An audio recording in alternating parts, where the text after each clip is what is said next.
If we don't laugh our heads off at Muslim silliness right now, then the time will come when laughing at Muslim silliness results in a somewhat less metaphorical loss of one's head. Some of the greatest human beings I've known, some of the most intelligent, gentle and moral, have simply refused to take anything so seriously that they can't step aside from the pain and misery and poke fun at the Grim Reaper. I want to make it plain that I don't believe that there is anything that cannot be laughed at, joked about, considered from an ironic or humorous point of view. Not 9/11, not the Holocaust, not the actual deaths of my best friend, brother and father, not even contracting bowel cancer, and not dying a humiliating death in a hospice. We will all die, and will all return to dust, and it's merely through a roll of the dice that the moments we are privileged to spend on this disturbingly beautiful planet are not filled with pain and discomfort. You and I are lucky to have the senses we are now using to communicate. A day without pain, hunger and fear is a very special day indeed. And I, for one, am grateful for every passing hour of life, far too fleeting and far too beautiful to express in words. And that's why it's so important to smile, to giggle, to laugh until your stomach aches and tears are streaming down your face. The ability to see contradictions and inconsistencies validates our intelligence, our powers of observation and reflection, our very humanity. What's common to all non-life-affirming, still-born religious dogmas is that they are inherently incapable of making light of what they prescribe and proscribe. The test of whether something is arid, frozen in time, stuffed on a stand, fossilized, and incapable of evolution and improvement is if it can laugh at itself. Of all the dull-witted, macabre dead parrots, there is none that at the same time is so worthy of continual lampooning, and yet is so determined to take itself so seriously as Islam. There is little, if anything, unique in Islamic dogma that is worthy of the least amount of respect. The Quran reads like a surreal drug-induced comic knocked together by a bunch of pissed-off school dropouts with nothing better to do. The hadiths and all the other catastrophically uninteresting drivel about the life and times of the illiterate Muhammad give the hobby of watching paint drying a run for its money in the dullness stakes. And if it wasn't for the fact that so many people already suffer and many more will start to suffer in the near future as a direct result of blind belief in this tale of two brain cells of a book, it would simply drift off into the sunset and be relegated to the dusty library shelves to be read by dusty academics. However, the amount of suffering this book causes means that it has to be challenged at every turn. And when a book that proudly encourages mass murder and rape shows its Achilles heel to be too straight a face, the most appropriate thing to do is to take the piss out of it remorselessly.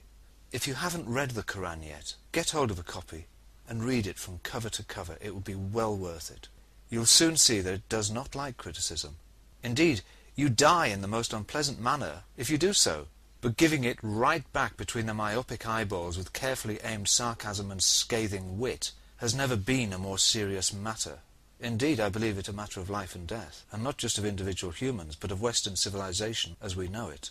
Those who subscribe to the dogmas of Islam are able to make us immune to the atrocious horrors that they are committed to believing in the form of the Quran and all the other thousands of documents spewing out about Muhammad's nasty little life. We get used to hearing of homosexuals being hung in Saudi Arabia, of hearing about how restricted are the lives of women. We become inoculated against the shock of seeing beheadings, honour killings, stonings on YouTube and elsewhere, just as when we get used to seeing women walking along our streets in the poisonous death shrouds of Islam, the burqa and hijab, those male-imposed devices that cripple politically, sexually, professionally and educationally half of the population. Well, if Islam is going to inoculate us to the horrors of their pre-medieval religious barbarianism, then we need to inoculate Islam by constant, unrelenting criticism and piss-taking from all angles. Desensitize them, make them spin around so fast looking for where the next joke and jibe is coming from that they become too disorientated to know where to plant the next bomb, jab the next knife, lunge the next axe. It's for their own good. You know it is. And it works. It's a natural process. Ask anyone who works in an abattoir or any soldier who has to kill. The first one is always the worst, but you become immune to it with time. There is a tangible numbing with exposure. So who's going to get there first? Muslims, immunizing us against the reality of their threats and the reality of their Dark Age religions? Or us, immunizing the Muslims against their own seriousness about any criticism or satire of their faith? If we can get them to accept that there is constant criticism, then they may not take themselves quite so seriously. If we allow them to believe that their naive pseudo-knowledge is worthy of respect, simply because it's quaint and they have the right to equal footing to rational and testable reality, then we are certain to allow them to continue in the mistaken belief that their laughably puerile death comic has something of value to say about the 21st century. And perhaps the most hilarious thing of all about Islam is what it shares with all religions. There's nothing there. There is nothing in religion that is not in the human mind or in any group of other non-religious humans, except that particular delusion. We can all be deluded. None of us is inherently better than the religious people who invest such undeserved trust in their manipulative clerics. It's just that they hold on to their beliefs because of their own particular form of carrot and stick, reward and fear.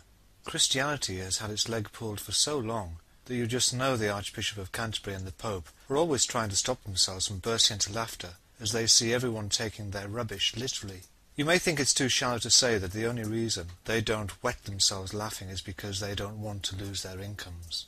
And maybe you're right. It's also because they know that if they told their flocks that they didn't really believe any of this rubbish, and they were merely going through the ritual of it, the joke would soon turn sour. People would then realize how much of their lives, abilities, resources, hopes and dreams have been wasted for no reason. And by all means keep your devotion to something you can't see, but that you believe you feel. That's a psychological reality for you that neither I nor anyone else should take away from you until you're willing to discuss it further. But don't let religion own it. Snatch it away from the claws of the imams and priests, and examine it for yourself in the cold light of day. And my questions to you are these. Why would God advertise himself on earth through such a laughable bunch of nutcases in frocks? He must have some sense of humour. And as they peddle their own brand of metaphysical racism, how in God's name do they manage to keep a straight face?